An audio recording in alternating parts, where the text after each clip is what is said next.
All right, welcome everyone. We're Semblance of Sanity. I'm Caleb. I'm Jacob. And we're here for HunterxHunter, episode 148, the finale. The last episode, the piece de resistance, yeah. It's an end of an era, guys. It's an end of an era. Oh my god, so, wow. Yeah. Guys, thank you so much for watching this series with us. Thanks for getting us to watch this series. Thank you so much for getting us to watch this series. Long-running shows are something that we have a hard time swallowing. Yeah. You'd think it was one of Tonpa's, sodas or something like that. Well, it's that meme, with the hard pills to swallow. There are good long-running shows out there.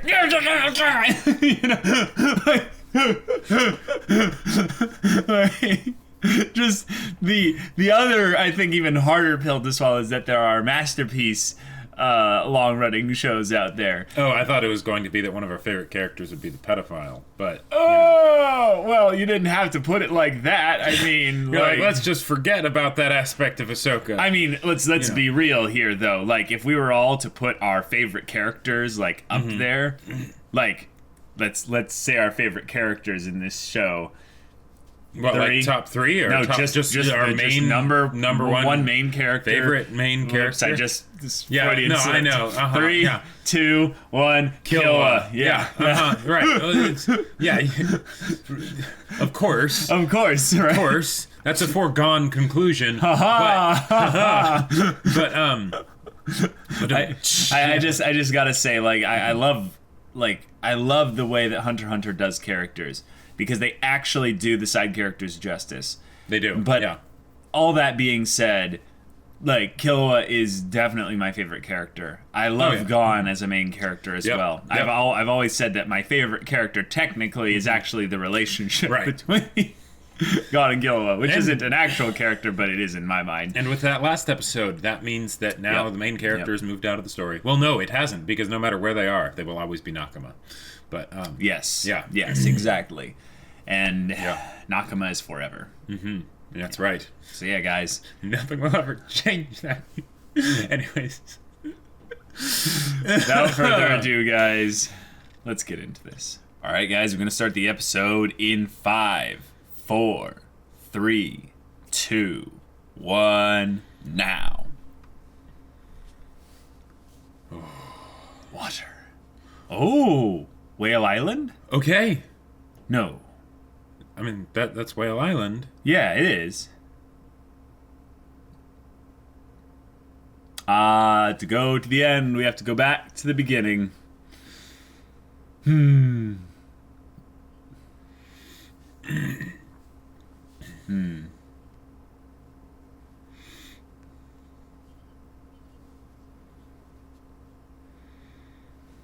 Oh, yeah, and he was on a tree when he was fishing in the very beginning. Mm-hmm. And now this story is going to end with the tree. Yeah. Mm-hmm.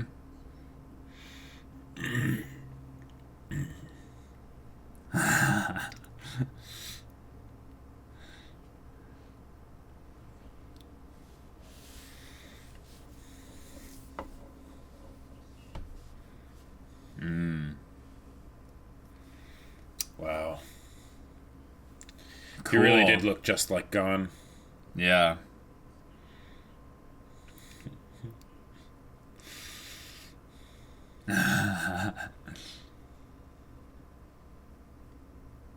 Oh, so this is like the night before. Mm-hmm. Yeah.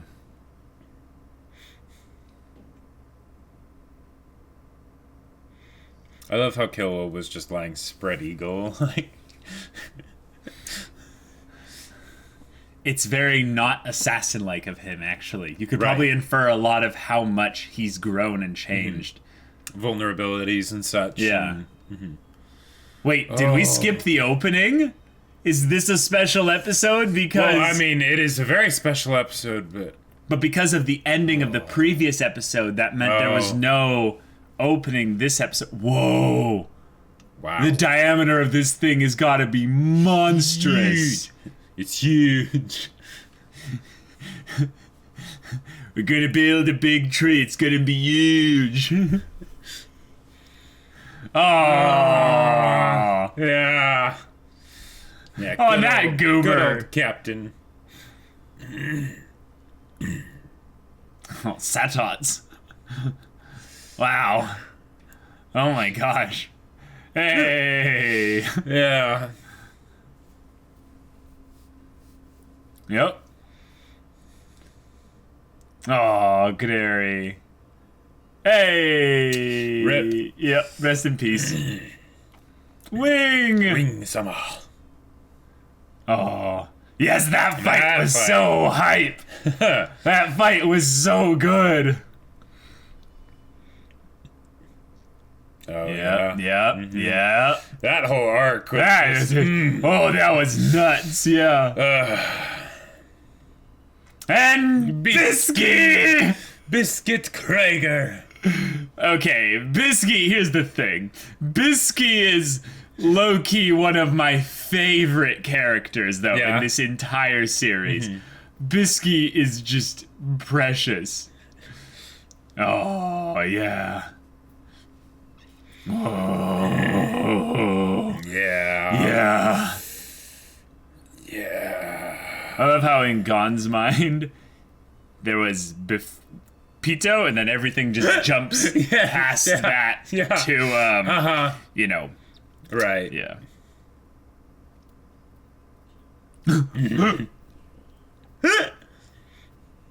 Oh, that's a problem.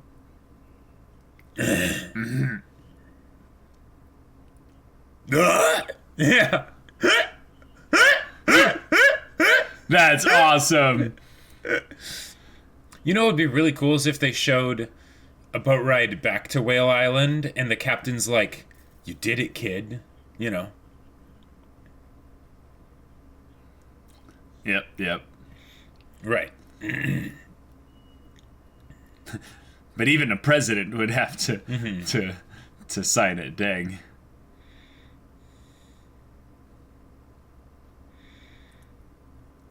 All right. So the question is, how's he gonna climb it? Oh, gotcha. Dang. Huh? The guy who's still By up the way, there. you look just like him. Yeah. Okay. So they give him a bracelet of like a panic button.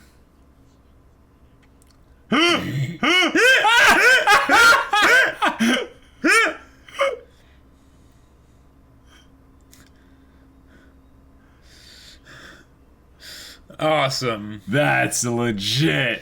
You know, the fact that he's climbing, that's an amazing, just excellent choice. My feet are already feeling that. Oh, that. My feet. You know that phenomena where you see someone on a precariously tall situation and your feet start to feel that pressure? Oh, man. I don't think I have a fear of heights, but I have noticed that I tend to avoid. That's just logic. This is messing me up. What the heck? Like, my survival instincts are actually kicking in right now. Like, what the heck? You're having, like, Rescuers Down Under flashbacks. Like, yeah.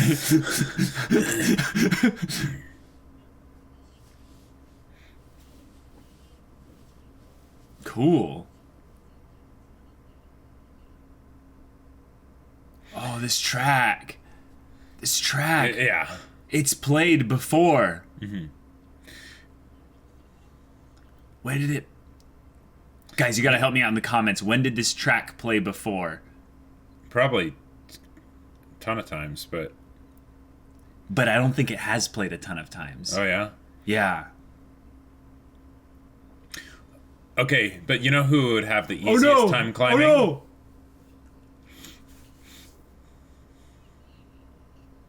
no! Oh, crap.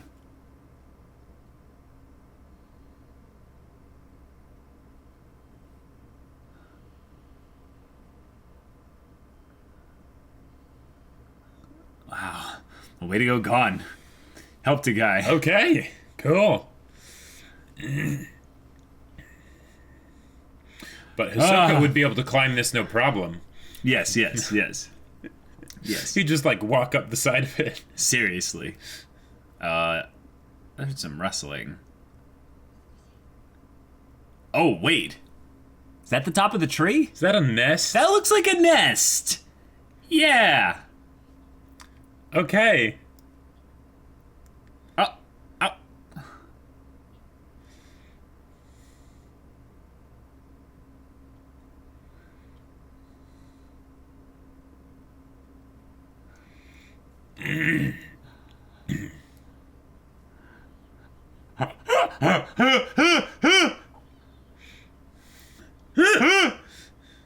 What the heck? Yeah, what are they?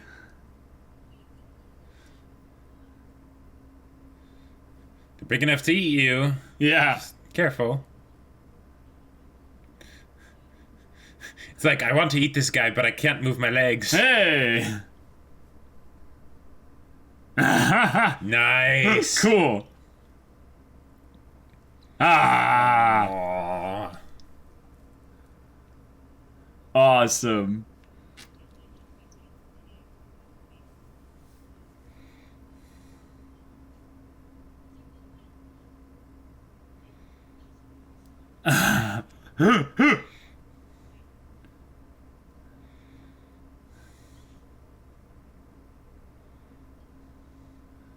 Oh, that's cute. He's his dad and stuff. Hey. And most people, That's they a bite great from the shot. other side of the apple. Because they don't want to. Yeah. But he bites right with it. Yeah. That's amazing. Yeah. That view. Those goober things.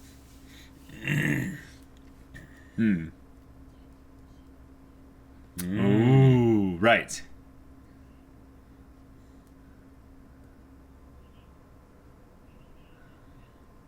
Gotcha. Right. What Okay. lies beyond the horizon. So right now it's those birds. Because they're behind me. That was great. Those things are seriously wigging me out. Yeah. Yeah! That was great. They respect the strength coming from him. Acknowledge the alpha. Yes.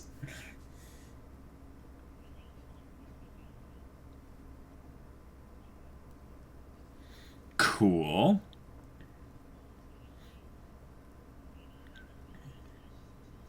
All right. So you a gravedigger? Well, I mean, he's all about the ruins and stuff, so... We never to speak of it. Oh, Dang. okay. Gotcha. It's just the knowledge you'd get, essentially. Sure. So the knowledge had to be really valuable. Knowledge. Knowledge. Totally. Okay.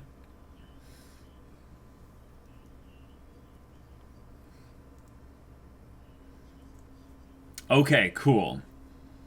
All right.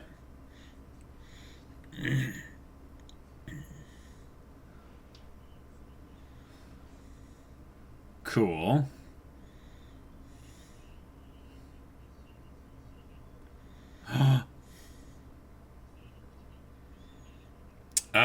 Greed Wait, Island. Greed Island, yeah. Yeah.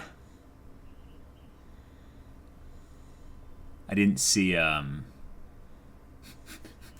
Mr. Beach Volleyball.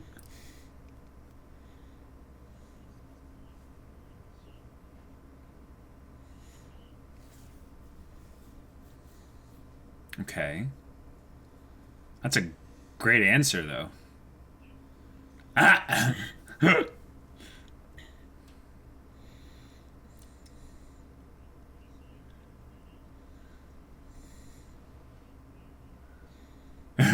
Of course. So regular people. Just everyone.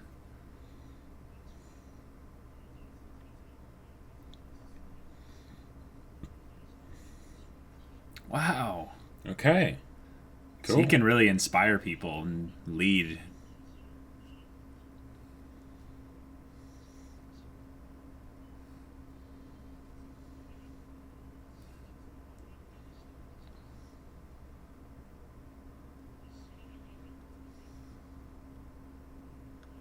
Oh. Nice. Just like, we did it! Mm-hmm. Yeah.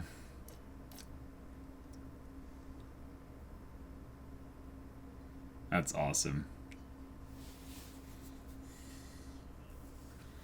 Whoa. Dang.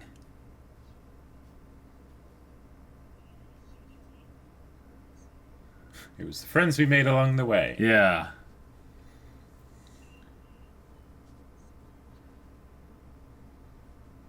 Nice. Yeah. Yeah. Ah, we are now. Mm-hmm.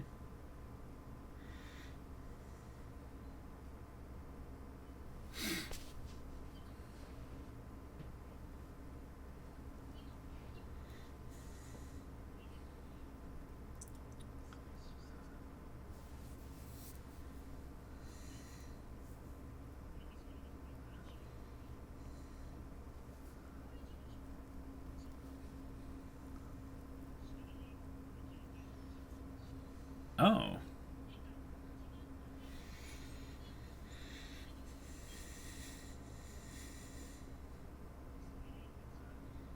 Technically?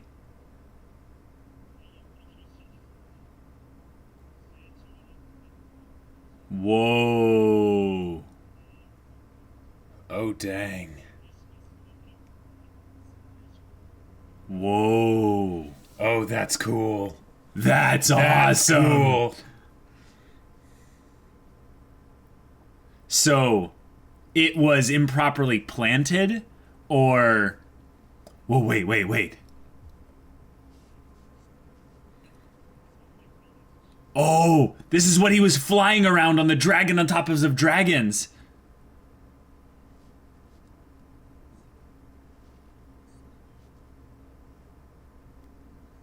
Whoa. Whoa. Dang.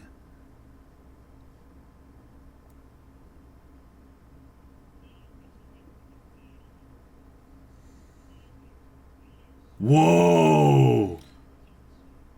Whoa. Awesome. Oh, that's awesome. Uh-huh. Is that a literal or figurative thing? I think it's probably both, but it's not a box. It's probably, what hasn't been explored, what hasn't been discovered yet. Like outside the map,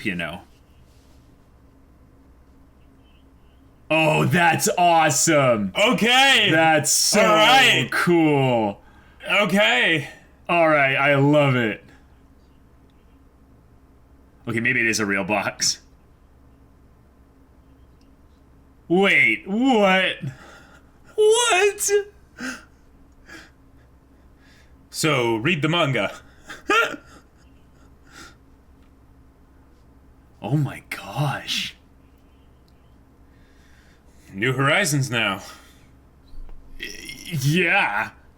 Like, very new Horizons. They drop a bombshell like that on the last episode? Yeah. Oh, and the sun's setting in the horizon. Wow. That's perfect. Yeah. Have you ever been outside, Jing?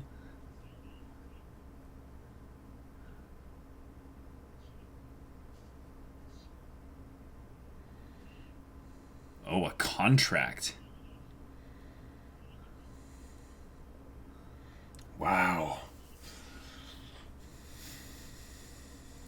Yeah.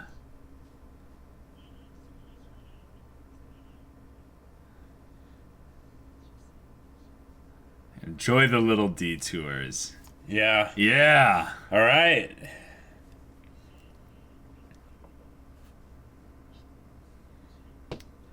Awesome. Whoa. That's legit. Ah! Mama's coming back. Yep.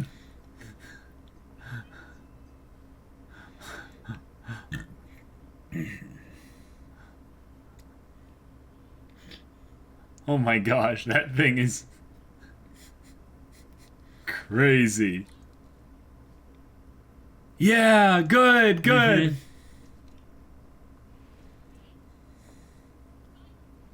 Yeah.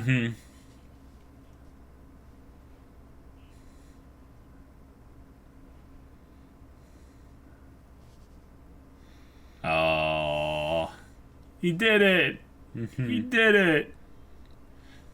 Yeah. Oh.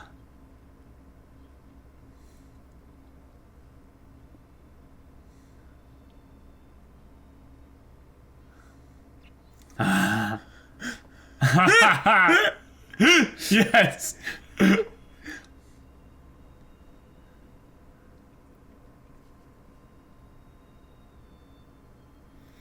Oh, yes. This track is so perfect for right here. Yeah. Oh.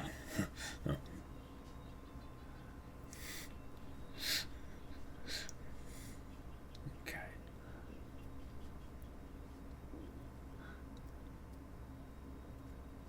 Wow. Oh. Wow.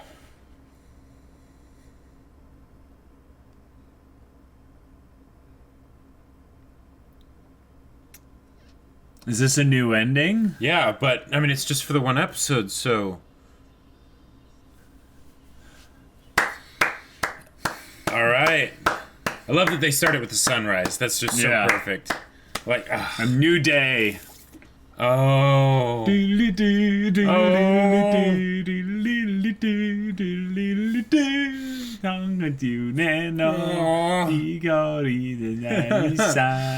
Yeah.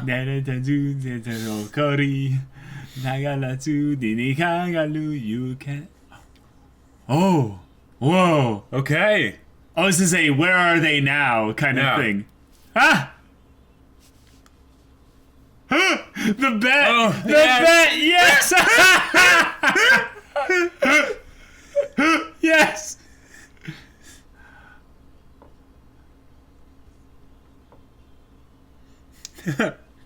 Cool. So they just used it all on a bottle of fancy alcohol? Yeah, I think so, yeah. Oh, nice. Very cool.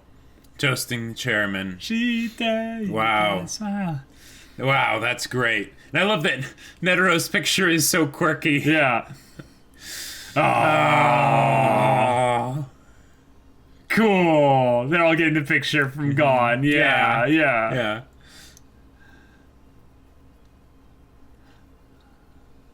Wow. That's cool. Ah, Leorio. Dr. Leorio. Look at the picture. Look at the picture. Yeah. Oh, is this just the full version of the song? I think so. Yeah. Fly again. Hey, Ooh, Kurapika. is this Kurapika? Fly. Yeah. Look at our boy. Yeah. Yeah. That bit of red in the eyes. Dang. Ooh. Wow. Whoa. Oh, yeah.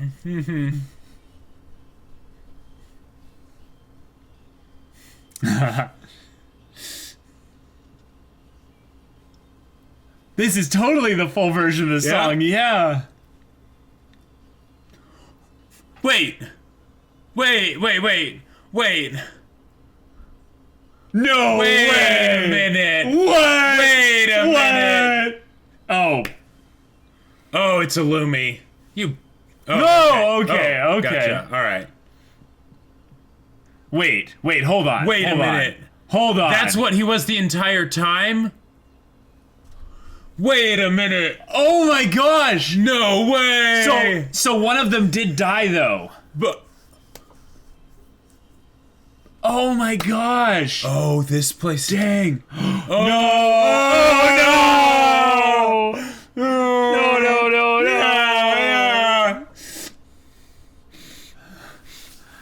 Yeah, we'd have to go here for sure. Yeah. Yeah.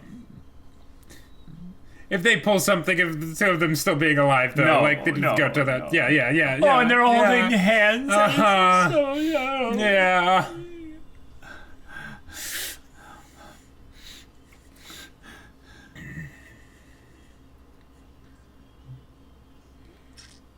Oh, cool. Oh, that's right. Yeah.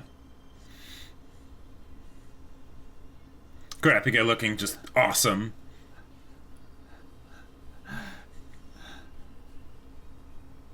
Oh. Wow, that Nice. shot. To the fullest. Final message to the audience. Yeah.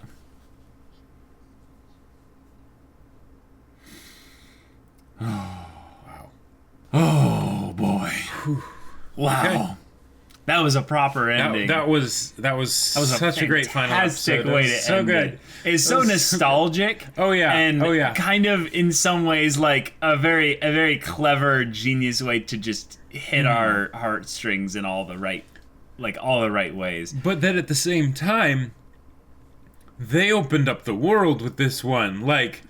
I feel like this it had all the nostalgia and stuff, but it went deeper than just the nostalgia, because the Hunter x Hunter world and the way the story has been doing everything, it's all about wonder and excitement and surprise, and things aren't what they seem, and and everything, and big and expansive and all that stuff. And then here they're like, all right, yeah, so this is the final episode, and when it seems like this is the ending, right? It's like, no, there is so much more that you don't even understand or fully comprehend. And even Jing, who is considered by many to be the greatest hunter alive, he's not even beginning to scratch the surface of. That's just awesome. That's awesome. That's so amazing. One of the things that's so cool about that is that the world, as it is, like in Hunter x Hunter, I mean, is one that you just kind of assume that it's explored at this point.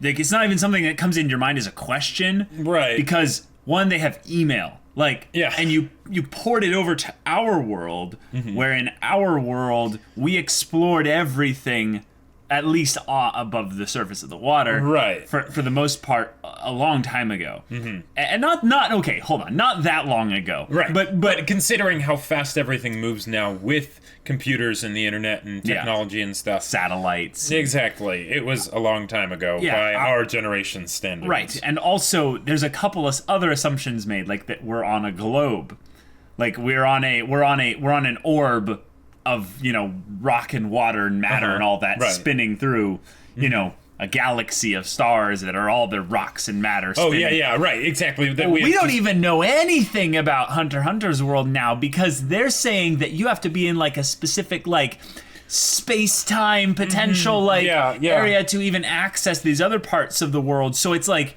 it might not even be that the world isn't fully explored. It's like, no, there are like dimensions and other weird extra realities, right?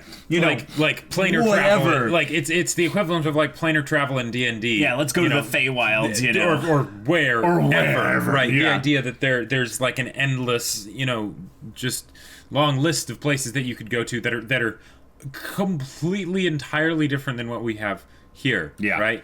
And that's just that's crazy. Wow. So this is one thing I love the way they set this up. Jing takes something that we had recently been introduced to, the World Tree, and says, Gon, how did they describe this tree? It's the tallest tree in the world. Yeah, what is it? And he's like, that's technically right.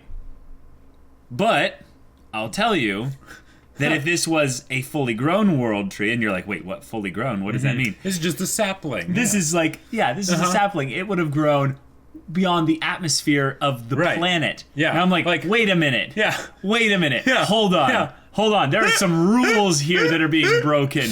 How? Like how? Yeah, it takes like some Yggdrasil, like, or however that's pronounced. Yeah, Yggdrasil. Yeah. Like that. Oof. And that's just to set up the idea that there is more out there. Right. Now, now here's something that's wonderfully, I would say, innocent about that. And this is, I think, very well tied into Gon's character. Is that Gon hears this, and he has this, like, this light just shine in his eyes as he goes, wow. The sense of adventure and wonder. And, it all just builds up and is put onto his expression and stuff. And Jing is like, yeah, isn't that great? Like, that's awesome.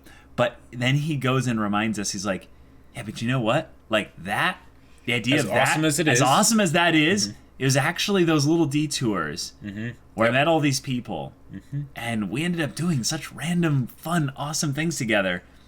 But those experiences mean more to me than probably any ever goal really could be. Right. Like, he didn't say those exact words necessarily, but what I love in that is that the show of Hunter x Hunter is basically one of characters just taking detours. Like, if you think about it, it's one that I'm sure that was one of the most meta commentary things from Togashi on Hunter x Hunter as a show, basically saying, hey, do you remember the Chimera Ant whole situation? That was because they took it was an alien species or whatever that had... Well, yes, but it was them trying to find Jing and ended up bumping into Kite, who happened to be the person from Gon's past way back when, who also happened to be, patrolling and guarding, essentially overseeing a species that was from some non-real world environment, which I think I don't want to. I think one of us predicted that, actually. I don't think we predicted exactly that. Right, because we made a lot of predictions about the Chimera Antarctic and stuff, and But I think way back when, one of us was talking about how the Chimera Ants should be new. Oh, right, because if they're not, then why haven't they taken over the planet? Exactly, and then they ended up to almost take over the planet. Right. But the thing is that the idea that way back when Hunter x Hunter set up these creatures just in this little pocket of the story so well that we ended up potentially extrapolating the actual real, setup as to what these things are, a tie-in to some grander world exploration storyline. It's so cool. It's this amazing idea of transcendence where, because one of the things that Hunter x Hunter did amazingly well at the beginning, right? And not to say that it did it less well later on, but it really nailed at the beginning was this sense of wonder in the world, right? And especially with the idea of hunters, right? Right. Because the way they built up just becoming a hunter, right? Yes. The like all the different, like, basically layers that they had to go through in order to just get to the actual exam. Yep. Right?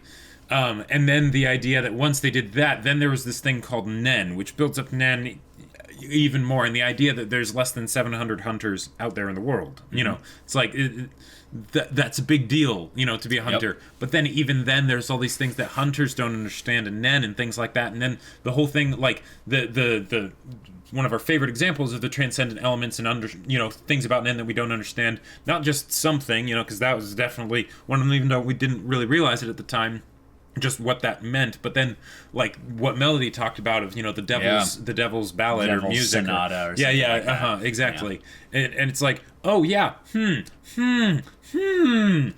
wonder what that is, and what the story behind that is. It's something that we don't understand, right? And then here we get Jing basically saying, oh yeah, you thought this was the end, you thought you understood it all, right? No, not even close, right?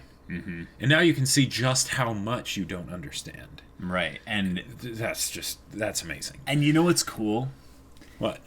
If our world suddenly realized that was the case, right? We don't have Nen. We don't have weird supernatural, powers and stuff that we can tap into to go and face the unknown. the world would go into a state of pure and utter panic and crazed, like, fear.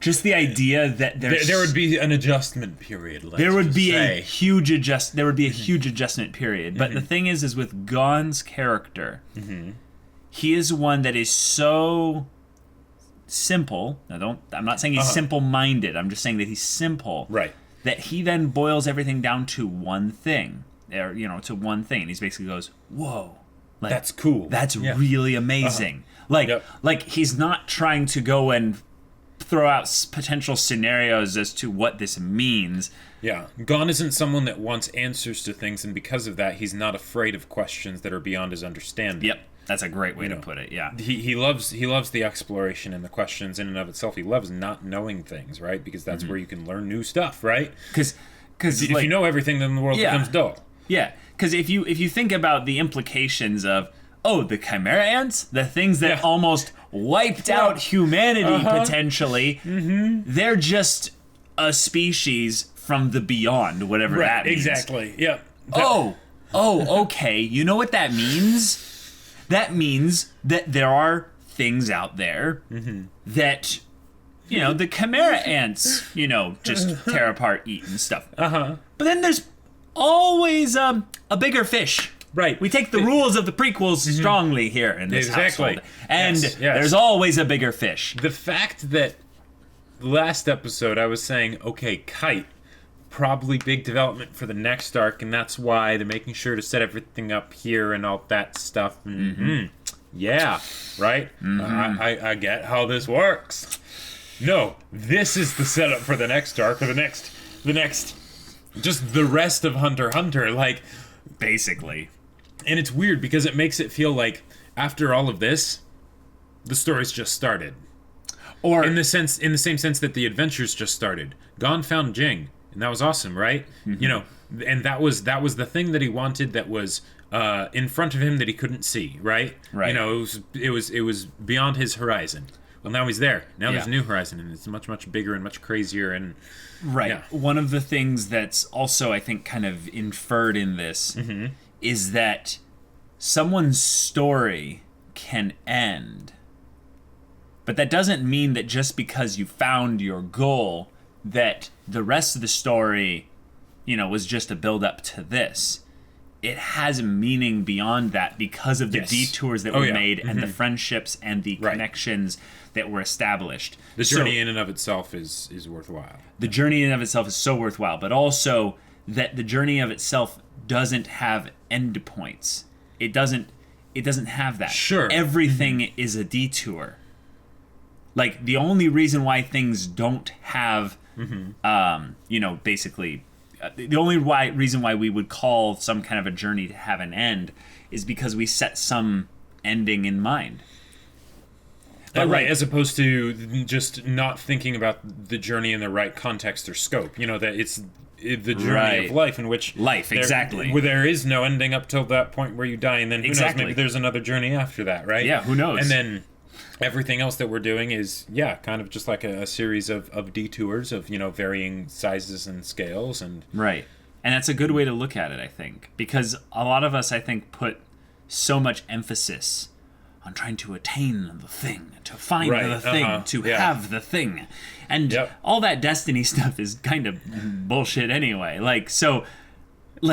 Enjoy it. Live it to the fullest. And I like that this show took the opportunity to end at a point probably where it makes a lot of sense to have a proper ending, and to have someone like Jing essentially talk to his son, but also the audience, and say, hey, enjoy the detours.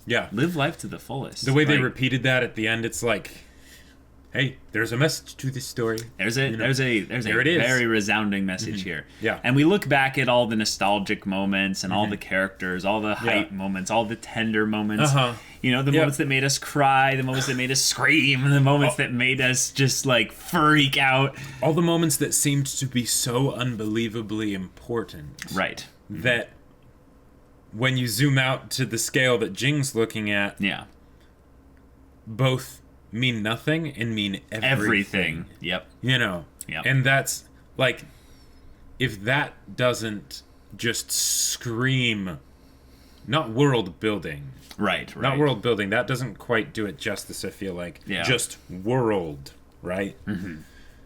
Then I don't know what does. I don't know either.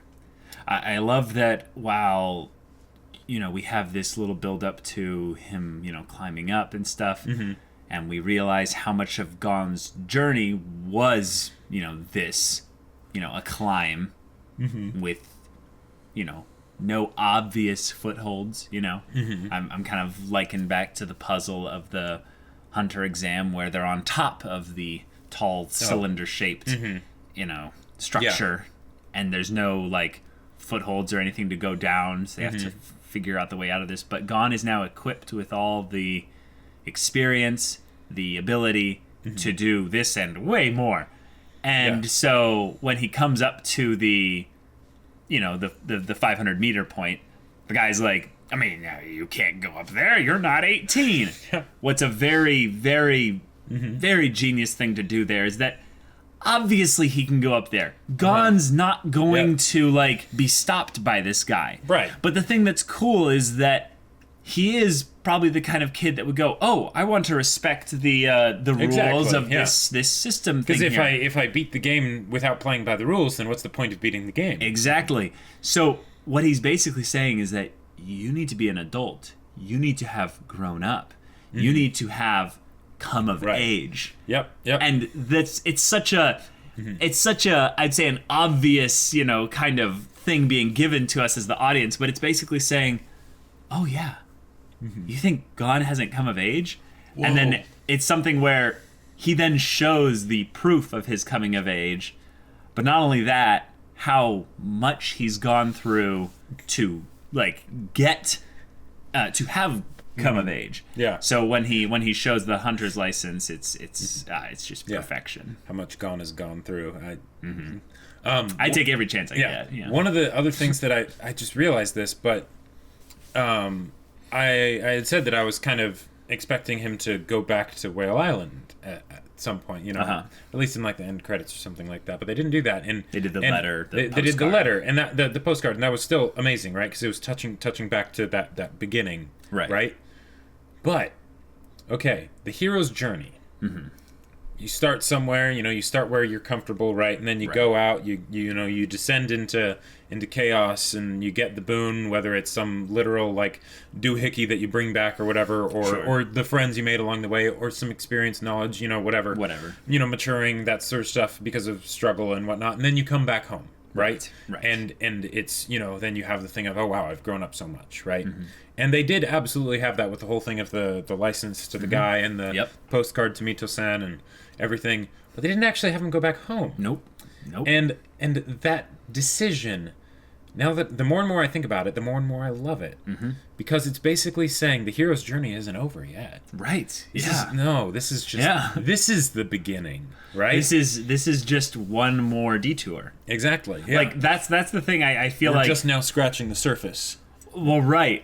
But I think that still puts it in the context of there being a percentage of it that we're looking at as being quantifiable. So I don't even think about it as the beginning.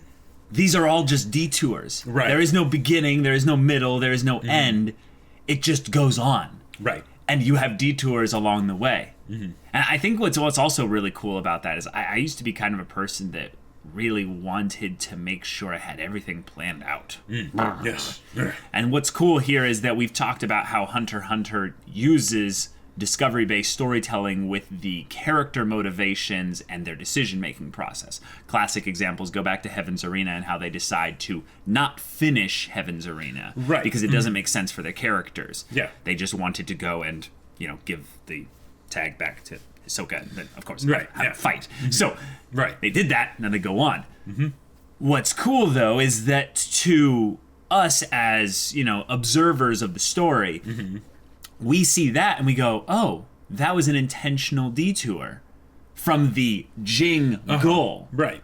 But it was very important. It was something that needed to be done for Gon. You think about the stuff with Killua and how he kills someone in the Yeah. hunter exam at the end there. That was a detour. But because Gon then took that detour, like, this whole story really wouldn't have happened or ended the way it did if Gon didn't take that little detour. I think what's brilliant about this is it's almost in some ways saying, yeah, I didn't use discovery-based storytelling for everything. Sure, yeah, there was a basic general outline. Yeah, for a lot of things, and you can take specific parts of specific arcs and where it was used more than others. Yeah. But I think this is actually serious advocation for discovery-based storytelling by saying life and the journey and the story is basically just a collection of detours. To call it anything other than that is trying to make something that's not life.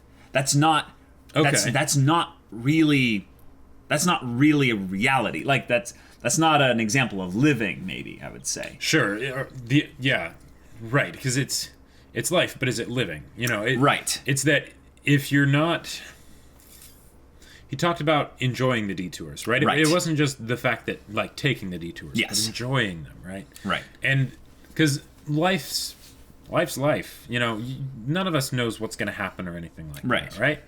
So rolling with punches, going with the flow and accepting that and embracing it and not being so rigid and it has to be about this that then anything else is, must be cast aside or whatever. I mean, what kind of a life is that? Yeah, well, it's like, who can even do that? Yeah, like no one can do that, right? And one of the things that I love about Jing is how he doesn't take himself too seriously. No, not really. Because he's considered by many, especially now that Netero's gone, to be the greatest hunter alive, right? But he doesn't take himself that seriously, in the best way. Like, he knows how good he is, probably, but at the same time, he knows how much he still has to learn, right? So it's not this thing of, oh yes, I'm Jing, I'm the great Jing. No. Well, yeah, most people don't even like him. Yeah, so, like, he's fine with that. Yeah, he's fine with that. I think what's cool is that he embodies what it means to be a hunter. Now, this is something that's kind of almost an evolutionary biology thing. Human beings started out as hunter-gatherers. Like, you can get really, like, down to the core of this here. And what does it mean to be a hunter? To seek after something, to go after things, and to grab a hold of them. Yeah. But one of the things that's embodied in that is the actual time and struggle and effort in between the decision and the result.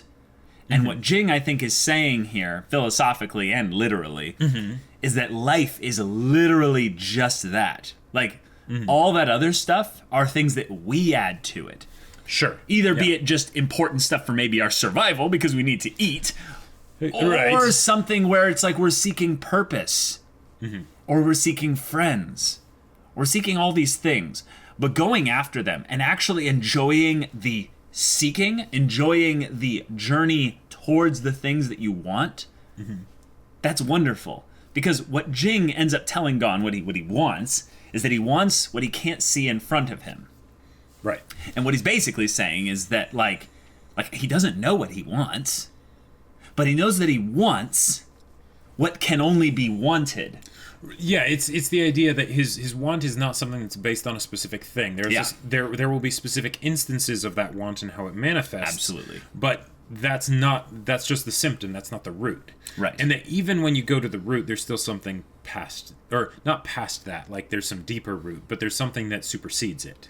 Well, right, cool, but he can't even know what that is because it's not in front of him.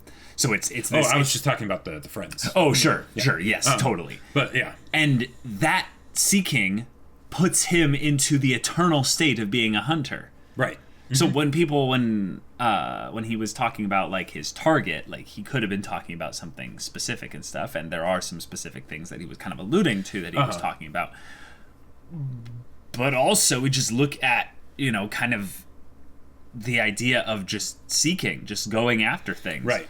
There's no like, I mean, he's talking about how he's trying to, like, he literally said Pandora's box at some point, and was talking about, you know, an ancient tomb from a royal family or whatever, and he mentioned, like, the truth of the tomb or something like that, and he's alluding to all these things that are specific details along a specific kind of hunting journey. Right.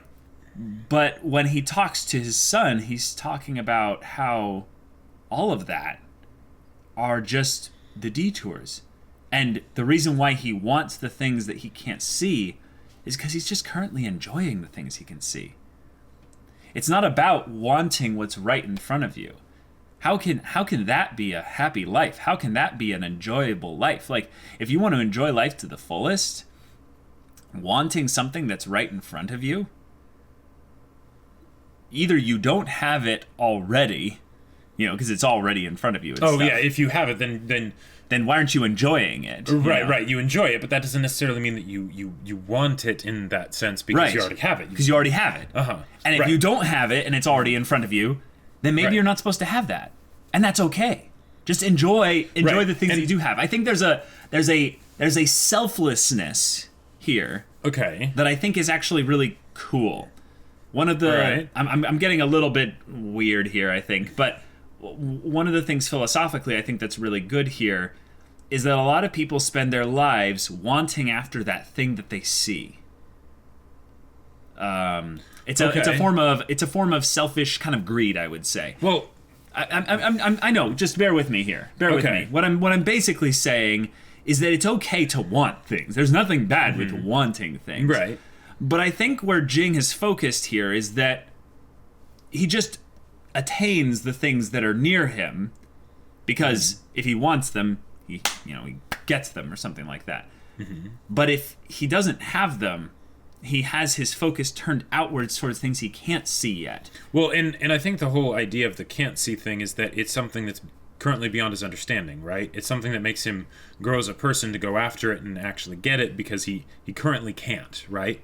It's the whole idea of, pushing himself and finding out his limits and surpassing them and all of that stuff that is chalked up usually to some generic shonen sort of thing, right? Yeah, but I think it's more than that. Well, absolutely, right, because he's getting at the core aspects of why that's something that resonates with us, not the actual, verbiage that is used to communicate it, right? Okay. Because it's not that he doesn't want things that he can see. I mean, he probably doesn't nearly as much as most people, because he certainly has seemed to eschew most traditionally sought after things, right? I think you're right. I think there is an aspect of it that can be discussed specifically around how his wants, in how he communicates it, are only focused in terms of how he's saying it on things that are outside of his perception. Because the thing is that, well, he's already gone through the journeys of attaining most things that he can't have. Like, there's not much left on this planet that is something that is beyond his horizon. Right? Totally. And we always want the things that are beyond our horizon. That's something innate in human nature. And while we can absolutely find satisfaction with the things that are nearby, like the whole idea of just having raising a family, right? And the joy that can bring. Now, it wasn't something that Jing particularly was after, but that's something that exists. But he's more after the things that he will have to push himself for, because there isn't very much that he'll have to push himself for.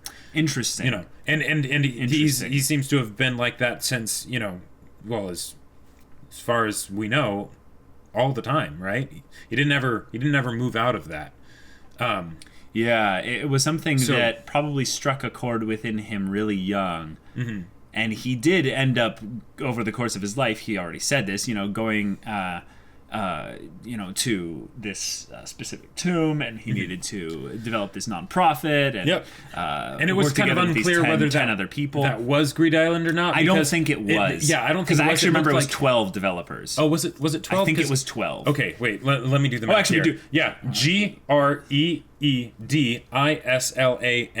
So that's 11. So if there were 10 people other than him, so it could be that, but from the people that they showed, it didn't seem like it was. Because I didn't see Razor. I didn't see Razor. But I mean, it is 11. It is 11, so that's what it could be, but, it didn't actually say. And then they went on to make Greed Island. He did say they're still doing, working for the nonprofit without, giving him information. Right, exactly. And I'm pretty sure Greed Island is I could see Greed Island being a nonprofit organization. I mean, because it's a video game, but it's also a place. So in order for it to stay running, there wouldn't be any, payments that would be made to the game for upkeep, as far as I know. I could see definitely the Hunter Hunter Association actually sending donations, potentially, definitely potentially, because the NEN applications of all the things involved there, and that it's a real place.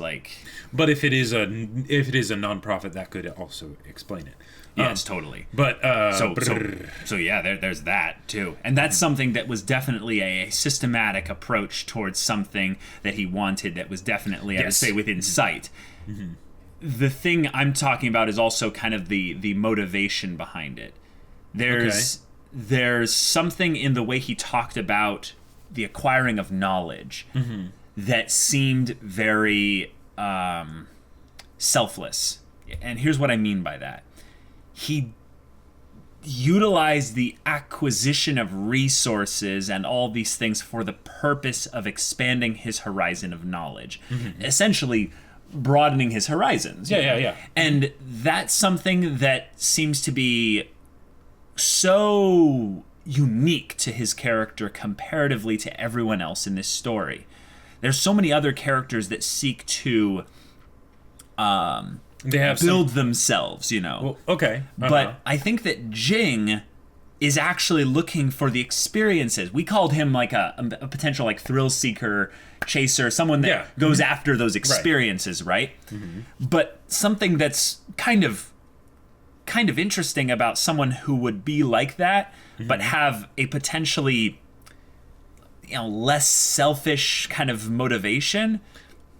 And when I say selfish, I mean go into that because I think I'm talking about greed. I'm talking about right, but okay. So I'm gonna get a little bit technical, I suppose, with the term greed or selfishness. But you could be selfish. Just means that you are focused on the things that you are focused on yourself, right? Mm-hmm. And that could be the things that you want, whether that's money, power, love, or simply just having fun, right? Mm-hmm. And the things that Jing is after are definitely along more of the having fun route than building some empire. Right, they're for his experience. But right. But that's self-oriented. That's still self-oriented, and the having desires other than that, I don't see how that makes it more self-oriented. So I'm saying that it's less self-oriented because this was, one, a non-profit organization. Two, he has not acquired any vast resources other than what's being made available to him for the purpose of expanding his horizons. We don't know of any super secret massive fortress where he talks about he seems to be a wanderer.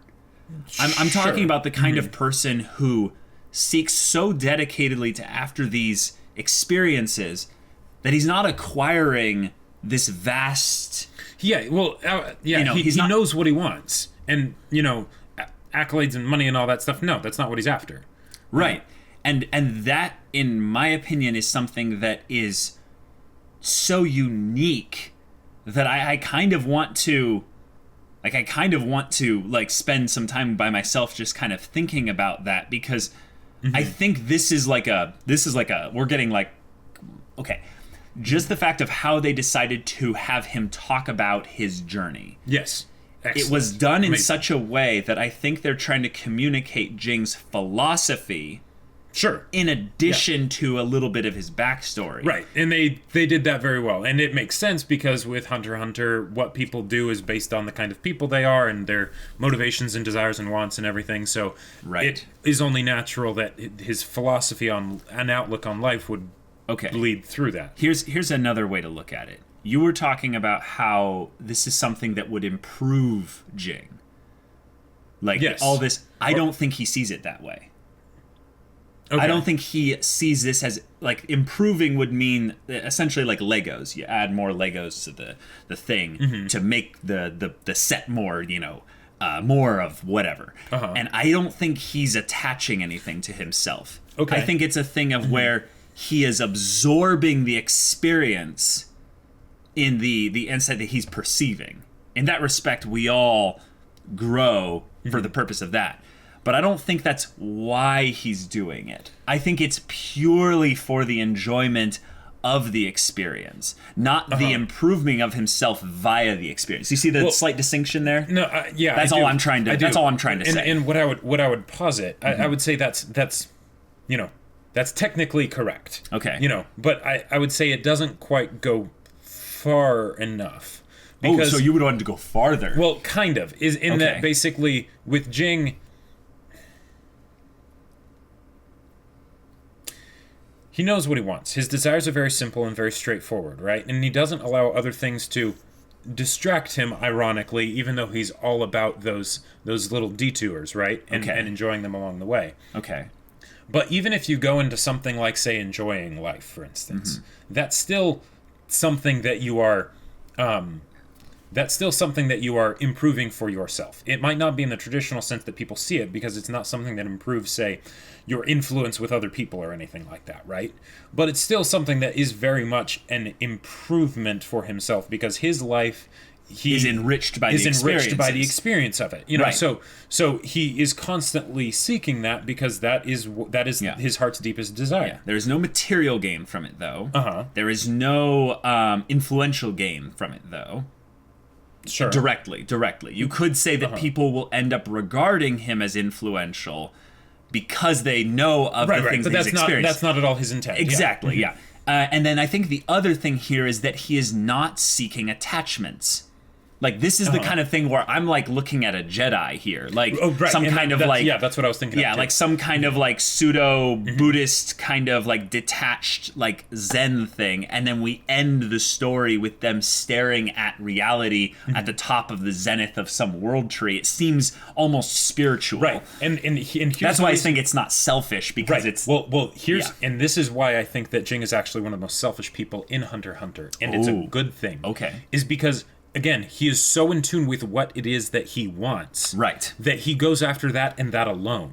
Yes. Okay. And it can be very strange to people on the outside looking in, because it's not things that they would traditionally desire for themselves. Sure. Because he has this perspective on life that causes him to realize that the things that most people chase after, no, he's not gonna waste his time with that, right? Okay. And that doing so is an incredibly selfish thing, because he will not basically, he'll take the detours, and there's the friends he makes along the way, but he will not basically bother himself with other people's problems. He will not let himself be attached to other things that people are attached to, right? Yeah. Because his thing that he wants is so strong, so consuming, right? That everything else sort of is measured in relation to that, right? Sure. And that's one of the reasons why I loved what he said so much about that. I want the thing that is in front of me that I can't see, and yet the what I want is not what is, like, most important. I can't remember the exact words, but him talking about the friends he made along the way. Right. He discovered that the thing that he that he realized was most important was went not what he beyond wanted. just what he wanted. Yeah. Right. Yes. But that did not at all detract from the thing that he did want. Yes. Totally. And that's... Yeah, his fondest memory was looking back at the colleagues that helped him get to the tomb, right? Not actually the goal of what he wanted within the tomb that he couldn't see. Right. And that's, again, something that I seem to be, like, with you, that the fact that he is in tune, I would say, with himself. Yeah. He is in alignment with his wants so much that he doesn't seek, I would say, superficial wants. He doesn't seek those kinds of things. We could wrap that up and say that he's not selfish. Right. So I would say that he is absolutely self-oriented, but any healthy person who is looking at this from the standpoint of greed would say that there's almost nothing in that related to this here. The reason why I'm disagreeing so adamantly on this is because I feel like that saying that is to have a limited perspective of what selfishness means and what greed means, and it's more of taking the connotations of with traditional greed of the things that it's usually for, right?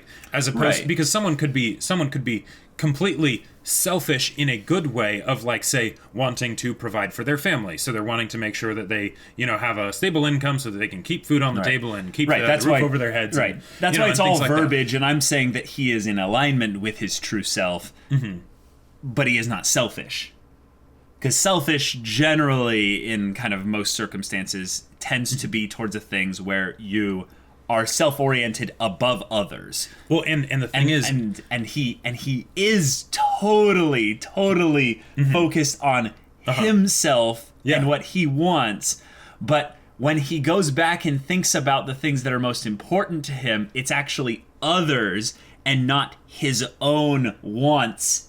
You see where I'm going with this here? Whoa, so in his own mind, he might have started out very selfish. But along the journey, along the detours, he learned that, oh my God, yes, I can go after the things I want.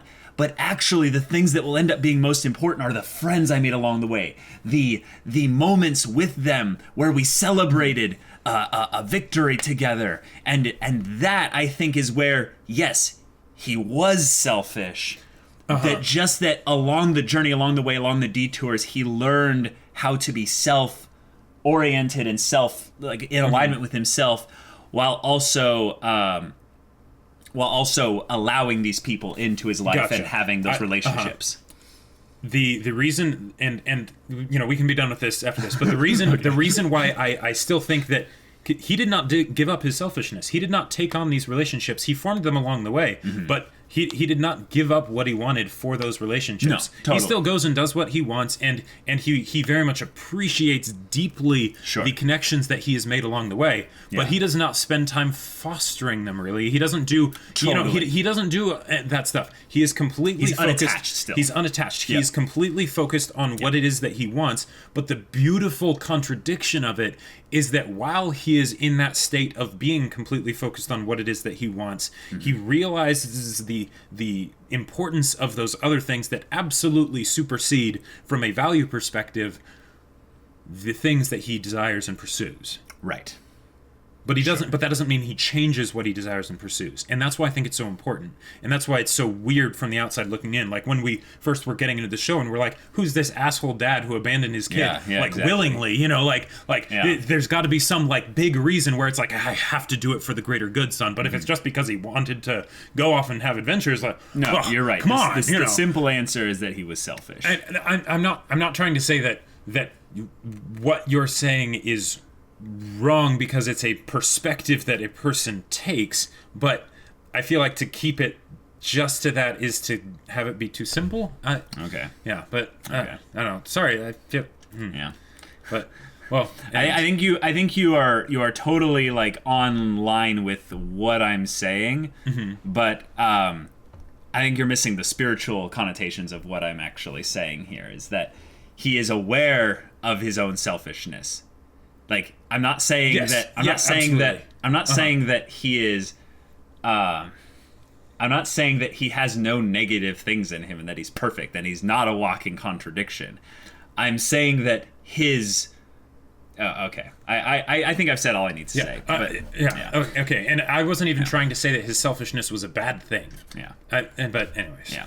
So we have this phenomenal ending to a show that has been a wild journey. I think back on HunterxHunter with a lot of nostalgia for not really specific moments as much as kind of specific feelings that happened and evolved over the course of time. And they got that slow burn treatment so that we almost, in a lot of ways, we realized that it was happening, but we didn't realize just how strong it was. Until we get things like this, and then it's just oh yeah, that's right. Yeah, I think one of the things that y'all are probably wanting to ask us, and I'm just going to pre-answer this question now, is how did you like it? What did you think? And here's the thing. I talked about this at some point, and I said that if I went through Hunter x Hunter with a fine-tooth comb looking for problems, it will be very easy to find them. This is not a show that's perfect.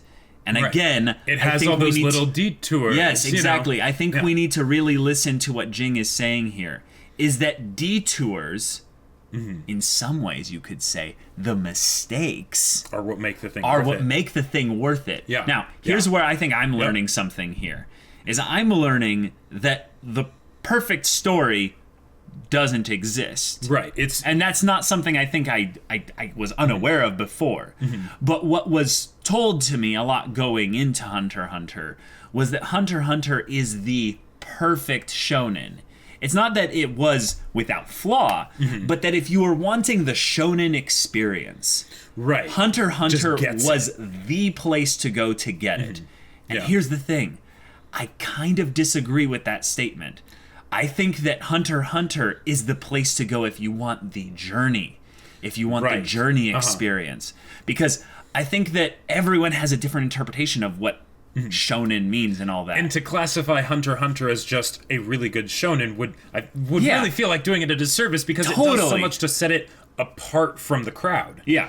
And now that we finished it, I realized that in a lot of ways, the little things, the little detours, the little mistakes, the little hiccups, the little bumps along the journey that I didn't really understand at the time, in the end, don't really matter.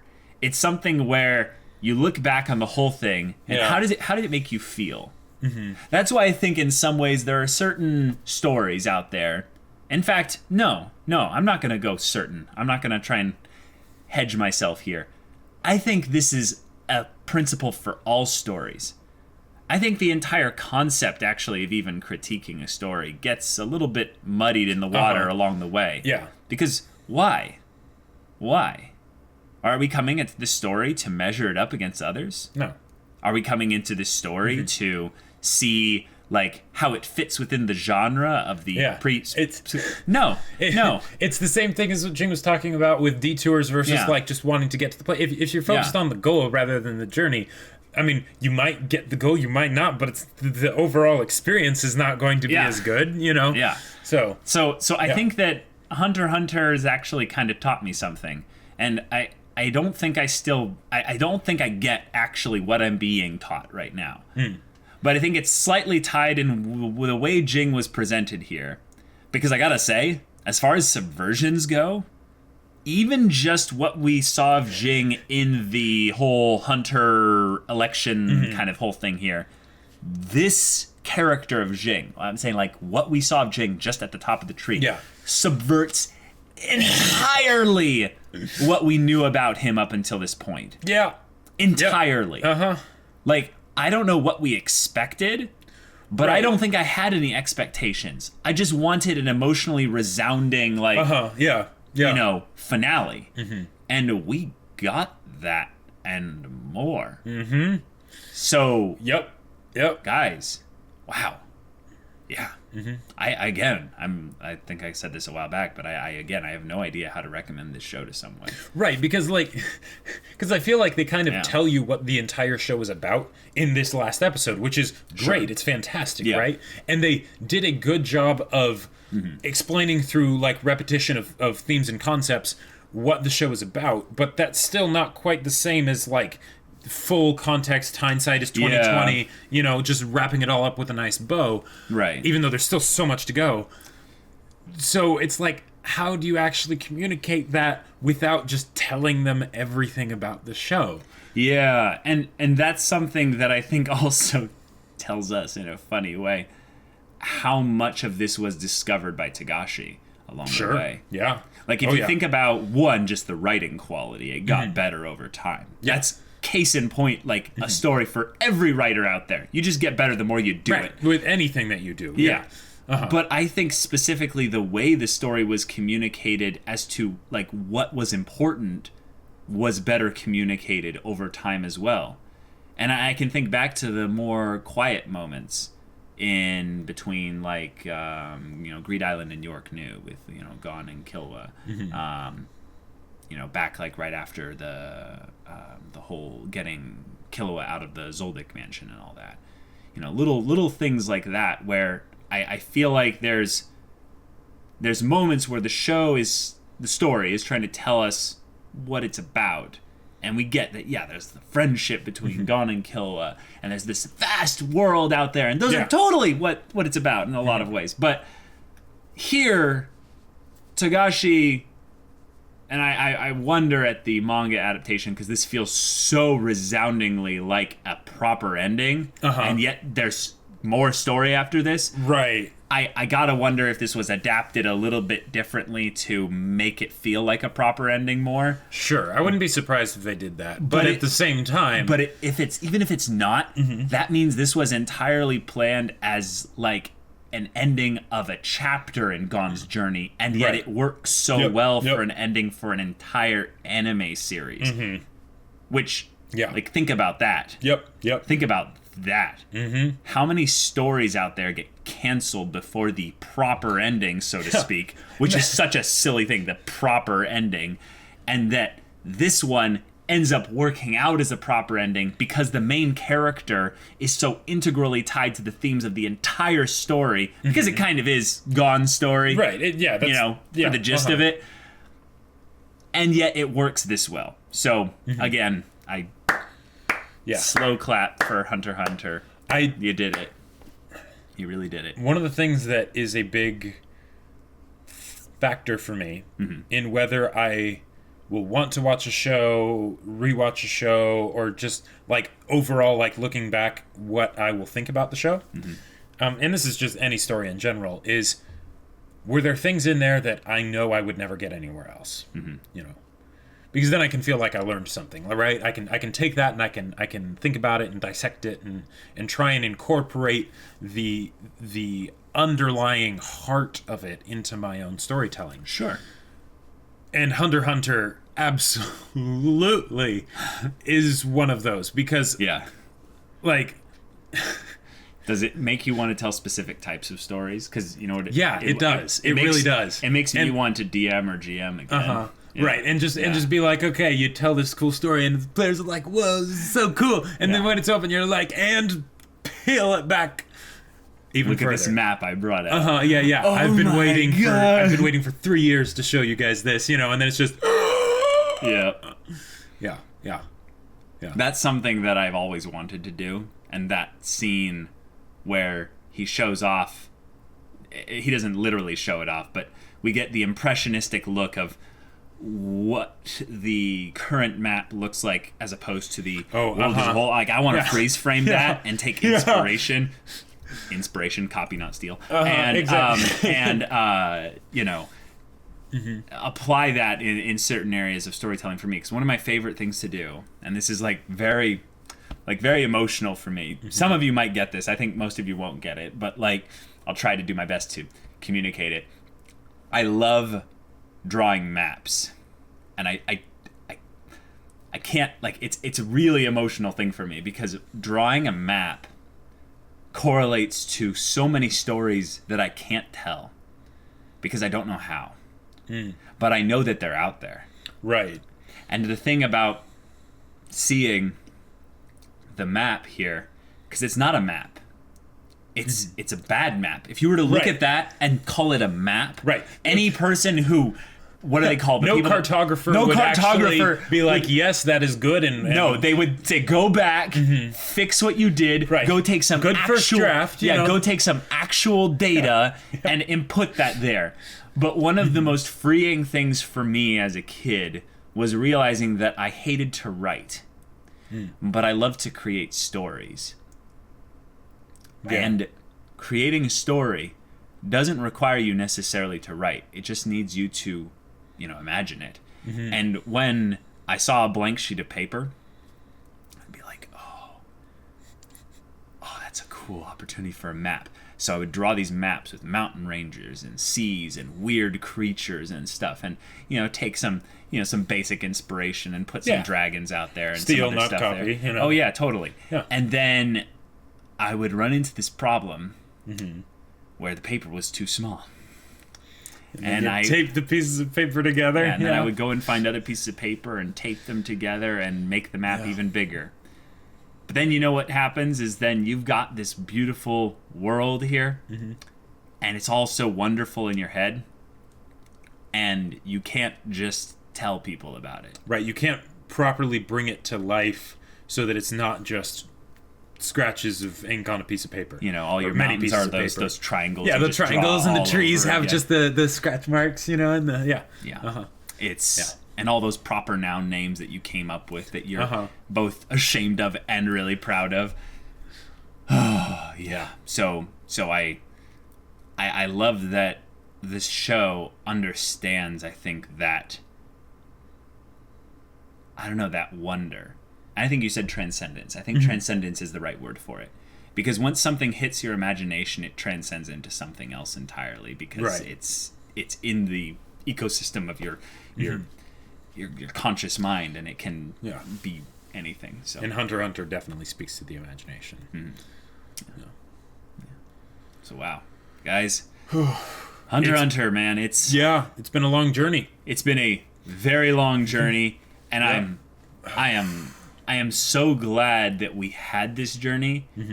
And in some ways, I am happy that it's over, but I'm also very happy that in some ways the journey doesn't ever really end. It's like that with, HunterxHunter here, is that the journey's never really over. Now we're just on to a new detour. Yeah. Another detour. Another story. Yeah. What is the next story going to be? Well, we have After the Rain slot. That is on the Tuesday slot, and then we have the Monogatari franchise. Oh, that is for the Thursday slot. Oh my gosh. Yeah. The legendary show that all those crazy people want us to see. Yep. Time to get infected with the madness. All right. Guys, thank you for hanging out with us on this journey. Yes. Thank you for the incredible, wild, ridiculous journey that it was. Yeah. And thank you for bearing with us through all the ups and downs. All the ups and the ridiculous downs. Yeah. I mean, we don't need to recount them. You know which ones they are. But guys, this has been a lot of fun. Yeah. Look, I'm going to look back on the show with a lot of fondness. I'm going to do my best to try and find a way to actually recommend this show to people. Right. Because I don't know yet. But I'm sure I'll come up with something. And probably in the rewatch. Sure. Yeah, it's probably going to be like I'll be rewatching, like episode 85 or something, or like episode 47, or episode 36 or 35, the Hisoka and Gon. I think it was 30. There's like this list of episodes in my mind that I really want to go back and rewatch. Yeah. But yeah, I'll probably come up with something then. So yeah, Jacob, wow, we did it. Yeah. Did it. Bros. All right. So, guys, if you want to see the next show's reactions for After the Rain on Tuesdays and Monogatari franchise on Thursdays, check out the link in the description below for our Patreon. You get an early access there. There's full-length reactions there for any shows that don't have to get forced to timer reactions due to copyright issues. There's also... any level of support gets you access to our Discord, where you can chat with us, talk with us about the series of HunterxHunter, talk with us about stories in general, talk with us about theories, talk with us about some of the events we've got going on. It gets you access to the polls to where you can vote on new shows and stuff like that. Yeah, or whatever. And if any of that interests you, we'll see you there. But until then, we're Semblance of Sanity. I'm Caleb. I'm Jacob. And we'll see you all next time.